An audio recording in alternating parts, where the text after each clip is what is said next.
Hello and welcome to a special conversation. And today we are talking about a rather historic achievement. And someone who is going to talk about it has been holding this position in Indian sport from late 1986.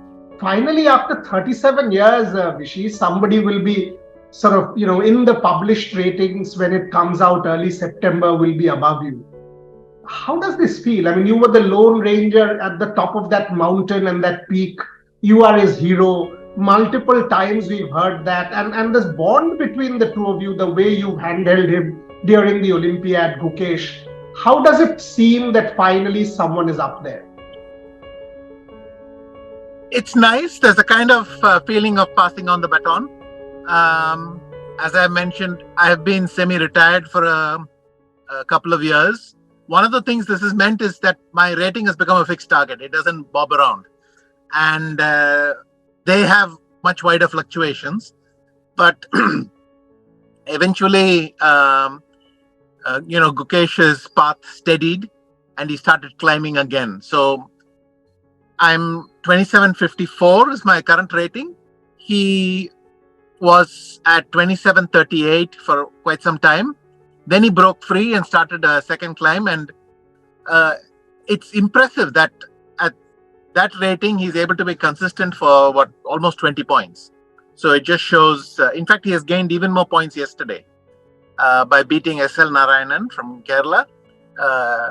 They have to go there to meet in Baku. But anyway, he won that game, qualified for the fourth round. And his lead over me has even increased slightly. It's not certain that he will finish in September above me. So the record is provisionally broken. He could still lose some points in the World Cup. But definitely there's a feeling for me that this had to happen one day. And in a way, there's a bit of a relief that gets over. I don't have to keep waiting for it to happen.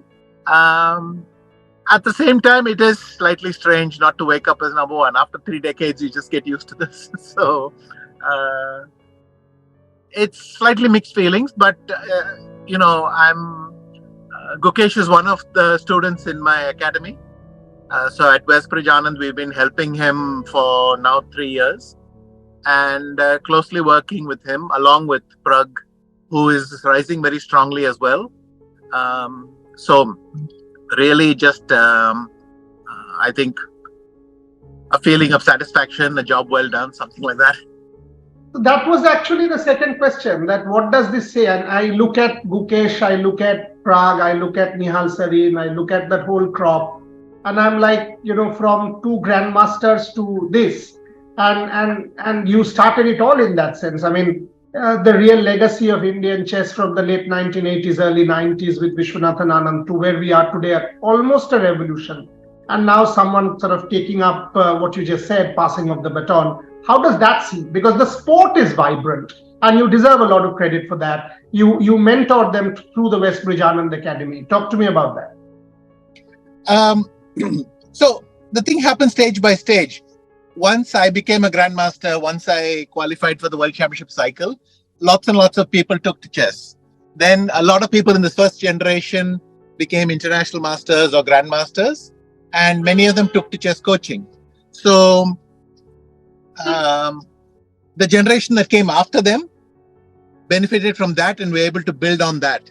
And there was a more established method of learning about chess. So India, really the ecosystem, if you like, was developing strongly. And the current generation is a kind of golden generation. We have 4, 5, even more youngsters who all are grandmasters at the age of 14. That's incredible.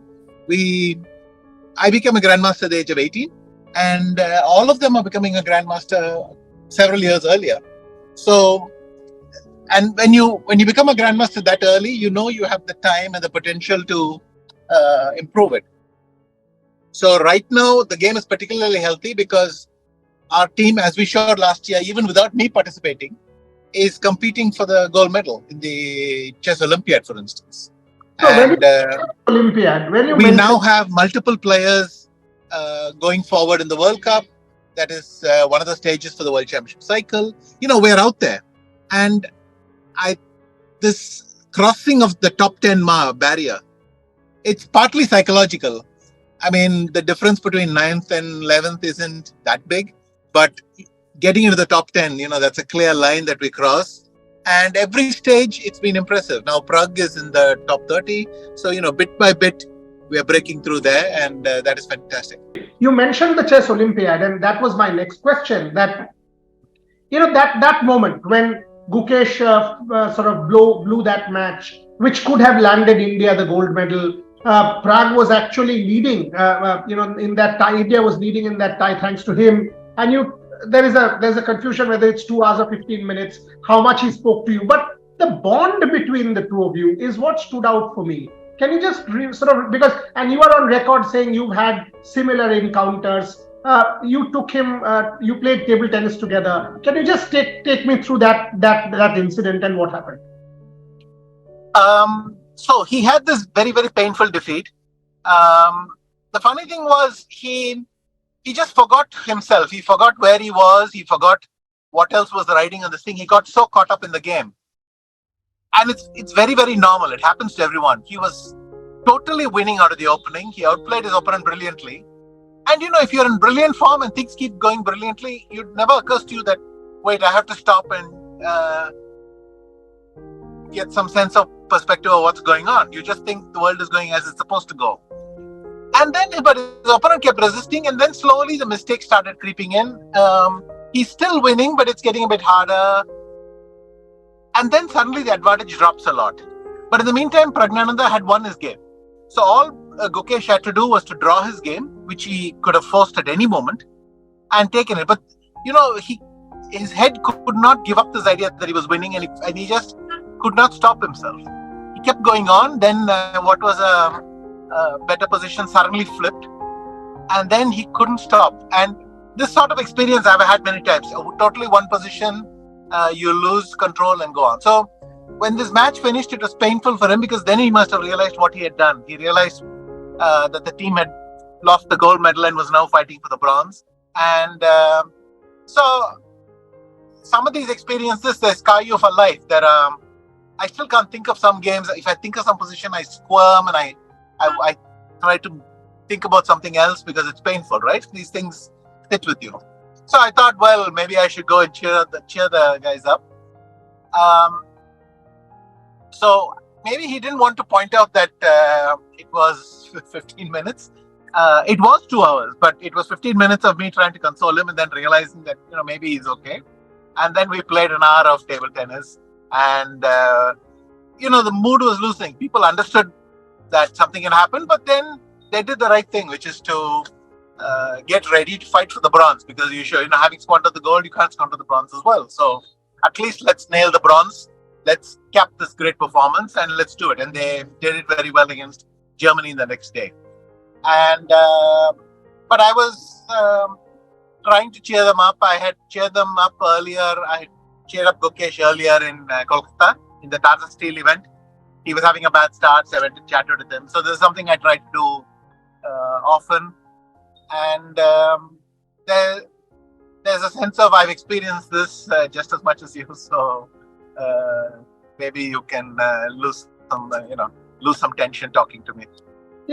This is the bond that someone who is, and he calls you your hero, all of us do in chess.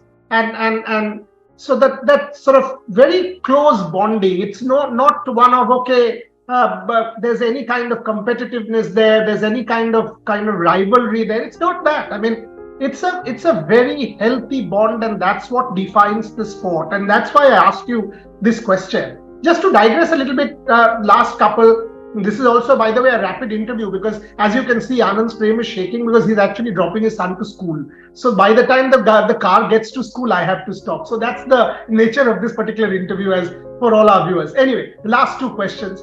I was actually chatting with a friend of mine who's a serious chess player in the UK, and he was like, and I said, I'm going to talk to Viswanathan Anand about Gukesh. And he said, but also ask him, he's semi-retired, he says, but he's still beating the top 10 players at 53. Who are almost sort of 10, 15, 20 years younger. How is that possible? And that is the question. I mean, you're semi-retired, yes. You play, when you like to. typically, I spend a good part of the year with the academy, with my role as deputy president of FIDE. So the Praggnanandha Academy thing goes on month after month. You have to have coaching schedules, interactions. We map out everyone's progress and things like that. That's regular. It keeps me connected with chess. The job with FIDE is slightly less so because I don't look at chess positions. We deal with the world round chess. And then when it's about 4 or 5 months to my agreed events, the ones I've committed to play, then I try to get back in the zone. And this is different from giving advice or administration. It's a sense of, if I'm sitting there, what move would I make? And you have to get back into that frame of thinking. So I try to catch up in a hurry. I spent a couple of months playing training games with people, with doing some training, a lot with Sandipan, who's in Kolkata. And I try to get back in shape, and it seems to work, but it's tough because the other guys are full-time players the whole year. For me, I think it's nice that I only play 1 or 2 events and there's maybe slightly less pressure, but at the same time, it's a challenge getting back to speed with all the developments because chess kind of moves non-stop, and if you stop, then you're catching up a little bit. But I really enjoy the few events that I play. So this year I will play. Still, I have a couple of tournaments in end of this month. In September and in October, I'll play for the European Club Cup. So there are a couple of events. Helps me in keep in touch with the game and so on. Also the practical side. And it's important because it's only if I am still experiencing the game, I can really connect with those who are still playing. Okay. Last question, Vijay. You mentioned this is the golden generation. I mean, how can we realistically hope, or is there a possibility that these guys can get to the absolute top of the ladder? Do they have the potential if they keep the head? It all needs to come together. Can they become world champion? Can there be another Viswanathan Anand in the real sense at the top of the chess ladder? Totally. Already a couple of years ago, I could look at these youngsters and think, well, if they're this good at this age, potentially they could go all the way. But there was a lot of imagination there. You have to see this and say, I see them there in several years. Now it's not even that far off. They're playing the Carlsons and the Nakamuras quite often. In fact, tomorrow Praggnanandha will face off against Hikaru Nakamura. They're playing against them. They're able to compete on equal terms. Tu, as you say. And it's not even that I have to think that far ahead. Now, the thing is, it's one thing having the potential, another thing to make it happen. So even though it's well within your potential, to bring it within your grasp, you have to raise your game. You have to put in the work and the sacrifice. But yes, I think they've already, in a sense, broken through and shown what they're capable of.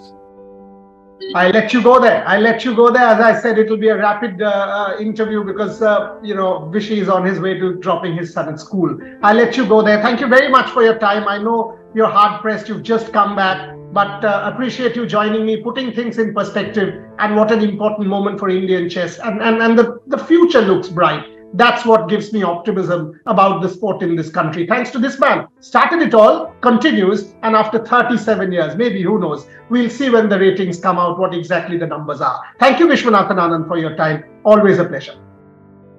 Pleasure, Boria.